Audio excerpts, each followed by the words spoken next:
So next we'll hear from Dr. Ping Wang. He is a Ph.D. hydrologist from the State of Delaware, Department of Natural Resources and Environmental Control for the Division of Water. He's going to talk to us about PFAS in wastewater and a new way to evaluate environmental data.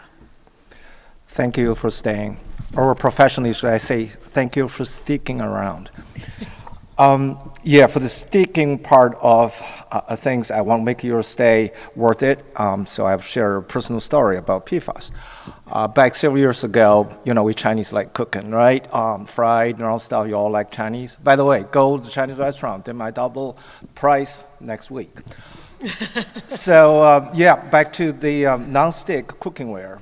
We had quite a few of them. My wife is a very good cook, although I can chop things very well. So we had a thinking that you got to toss those.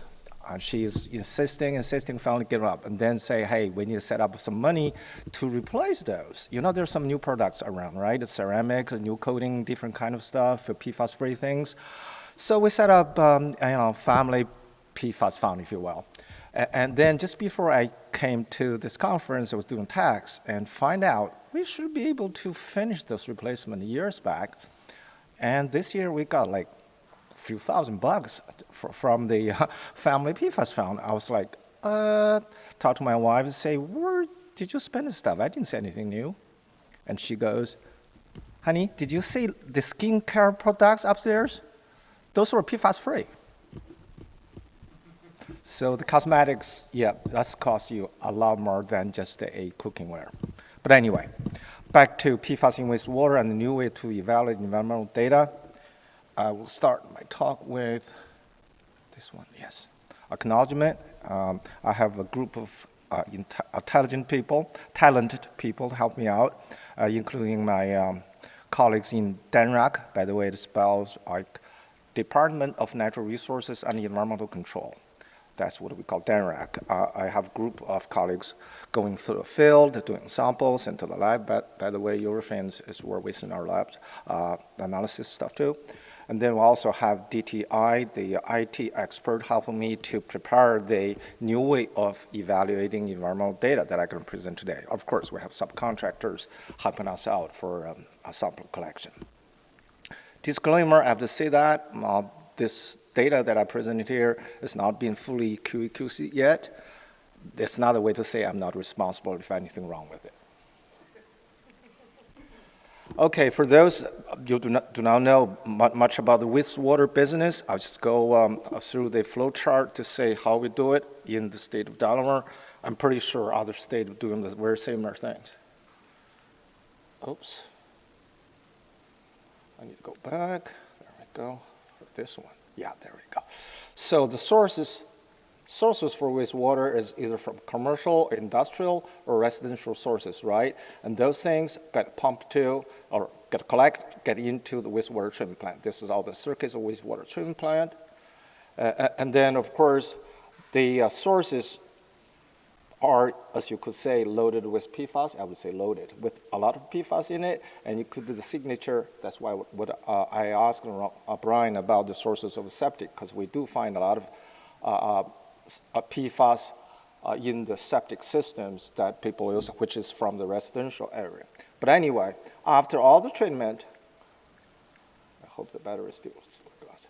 After all the treatments, there were two components, things were coming out, which one is what we call effluent, another one is the biosolid, which is picked up here.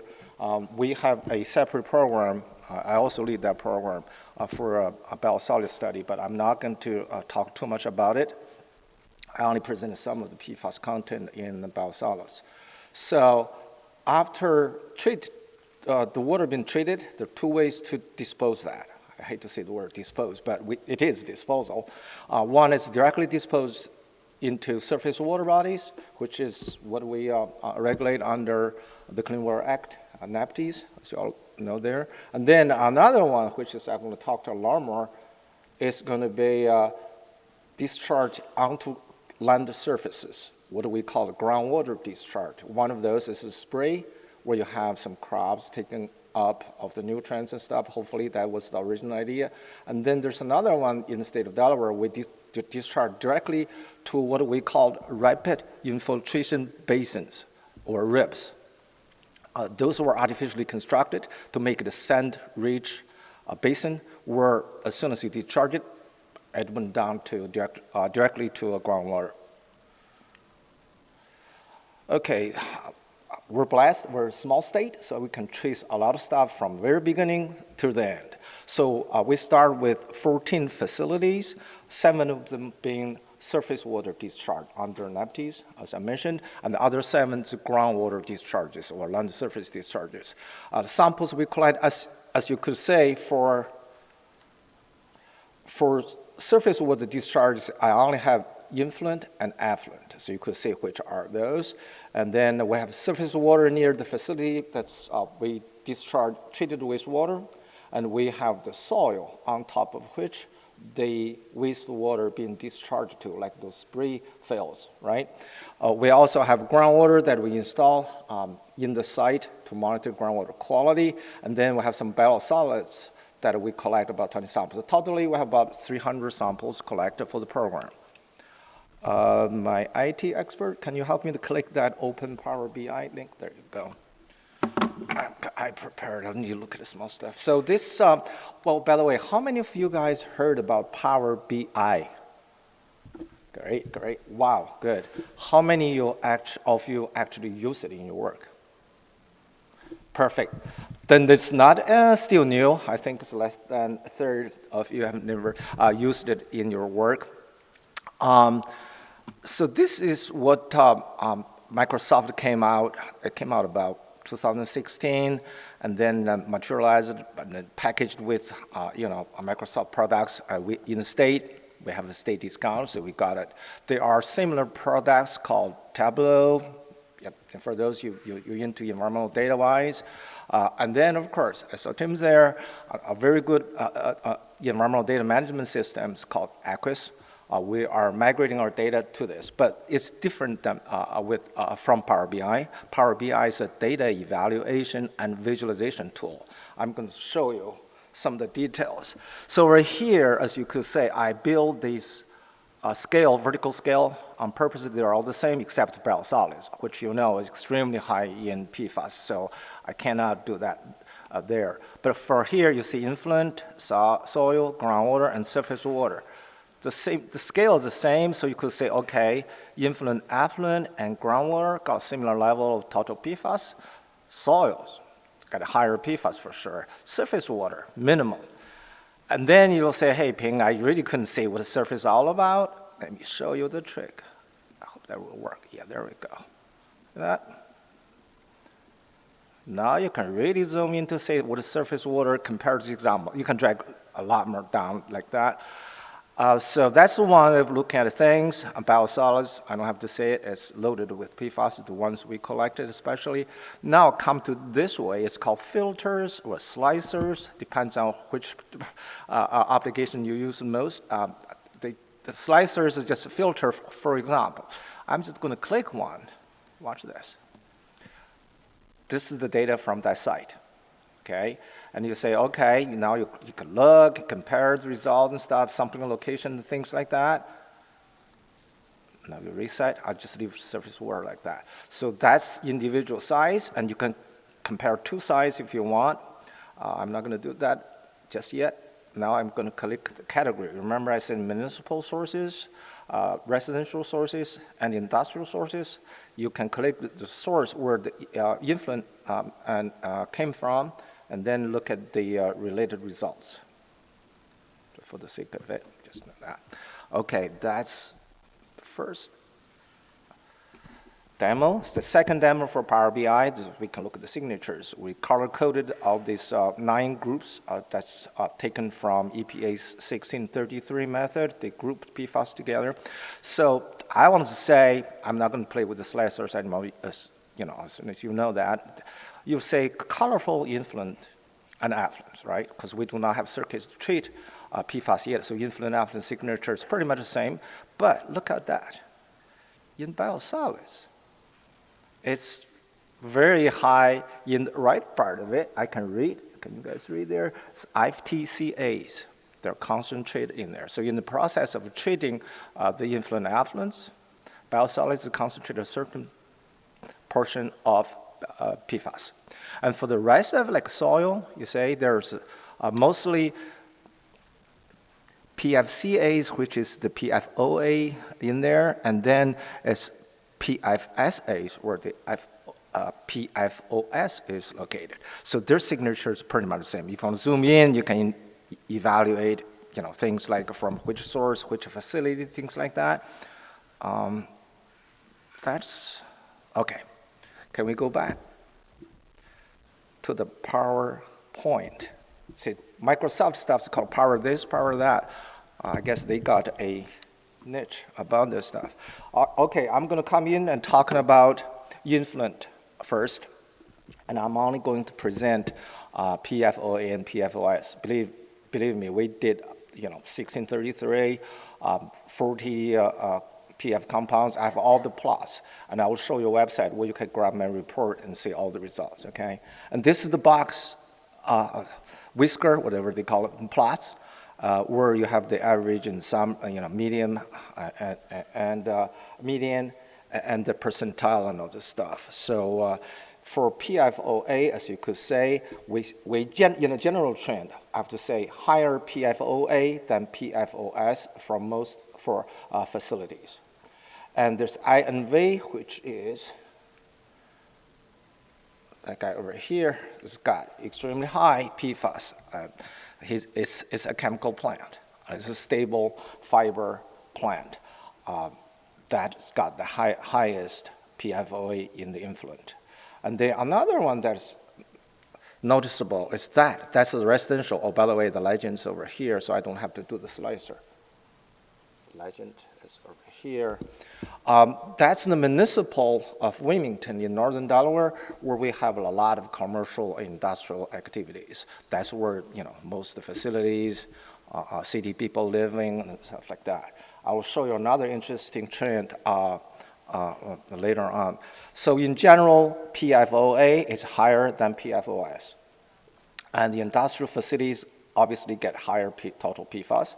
PFOA, and if you zoom in, if you give me Power BI, I can zoom in stuff to say that's true for all of this as well. Wilmington showed higher PFOA and PFOS than residential and other municipal facilities because there are more commercial and industrial activities in that part of the state. There is now, I'm at effluent now. When did I click that? Okay. Well, similar statement, right? Higher PFOA than PFOS for all facilities. INV, this chemical plant, also showed high. And we have another effluent that we collect because that plant is closed. We do not have influent. We only have effluent, which we collected from storage pound left over from this stopped operating about 2 years ago to have large quantity of wastewater to be disposed. So we collect, we consider that as an effluent. That one is, we call James Thompson. Make sure I connect this. Yep, that's this one. So the highest two, PFOA, they are from industrial facilities, of course. And then Wilmington also showed higher for effluent. This is pretty much the same statement as the last slide because we do not have any treatment in the circuit of any of our wastewater treatment plant just yet. So we are thinking they are planning doing something, at least one or two facilities managed by the counties. Soil. This is the soil samples we collected from the land surface were treated with water and been disposed. And if you could say there, I think you can, then I can point to that. The trend is we collected at 3 depth level, surface like at 1 foot, 3 feet, 6 feet. That's what we collect, 3 samples from each site.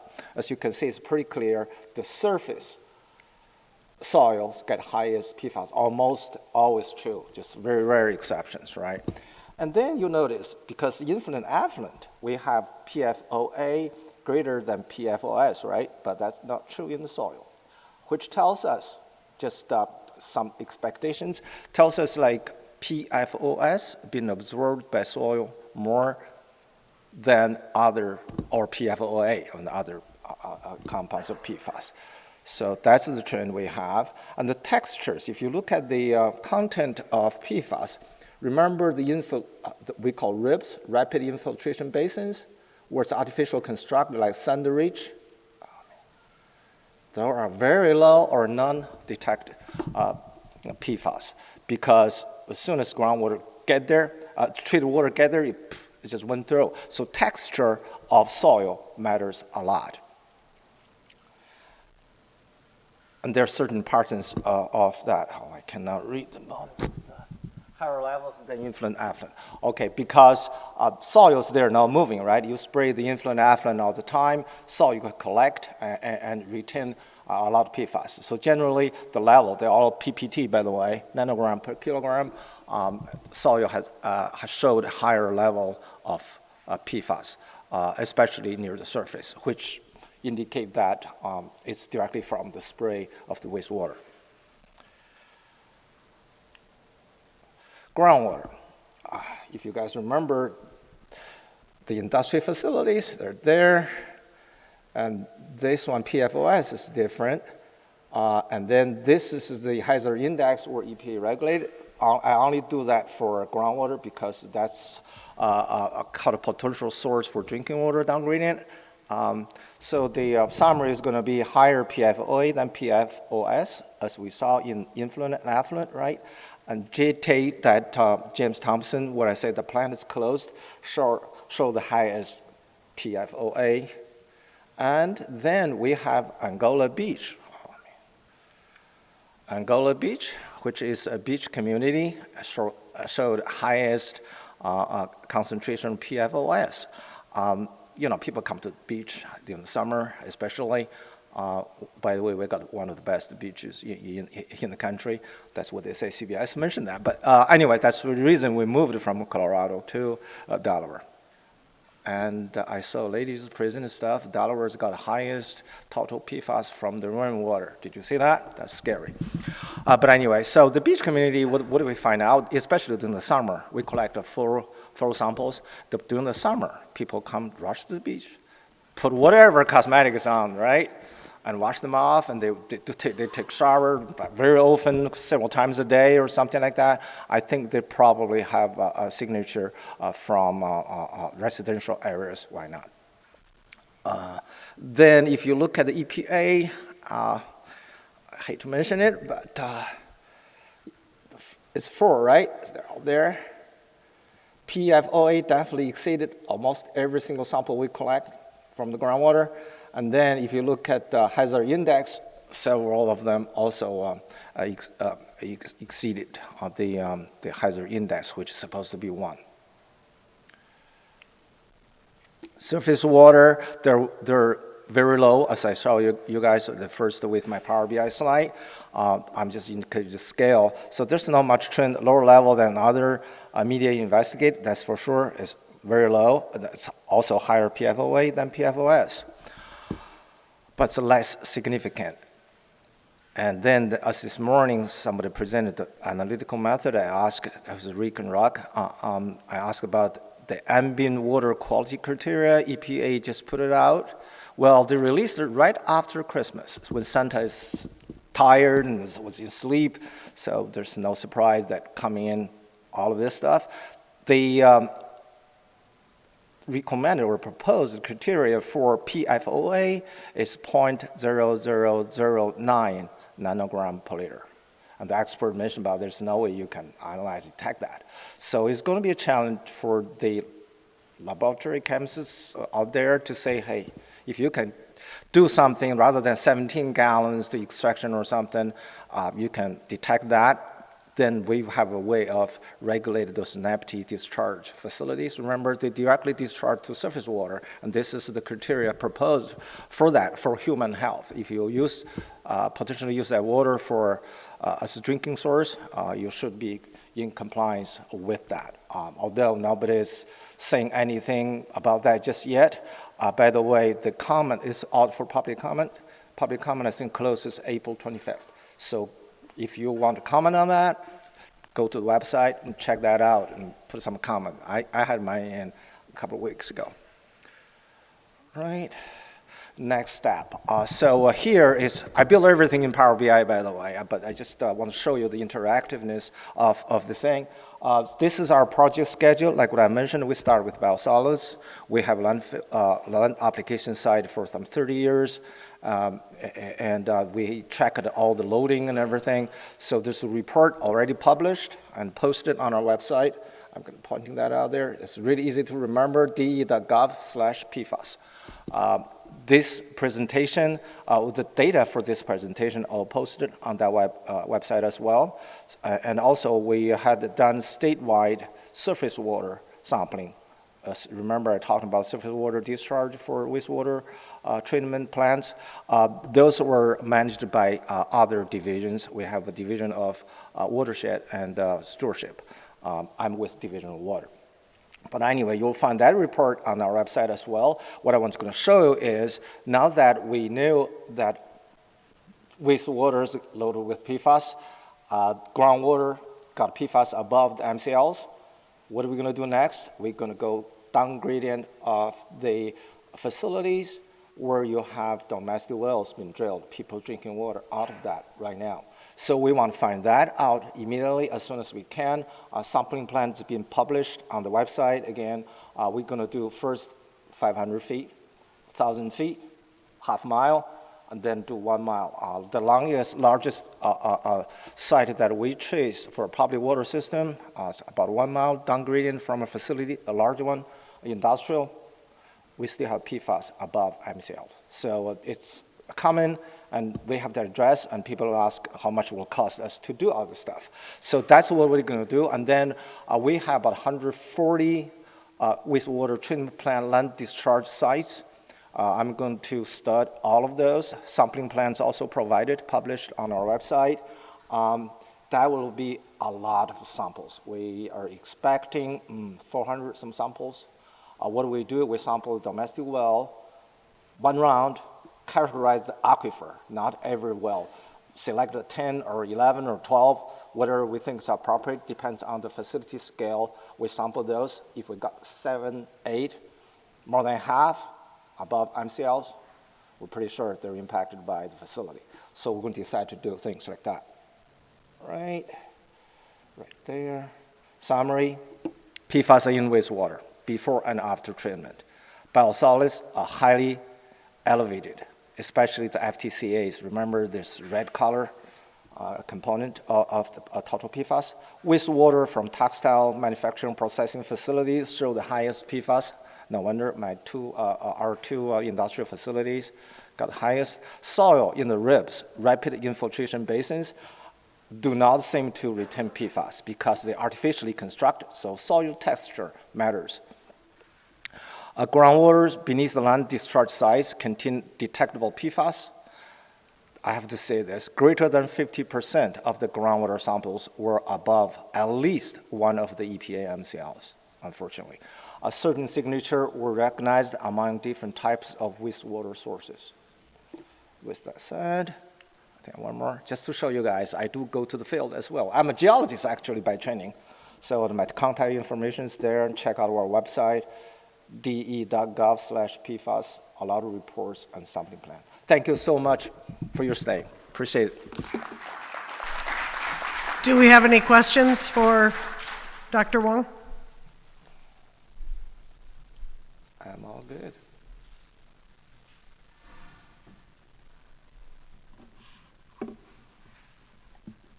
That means okay.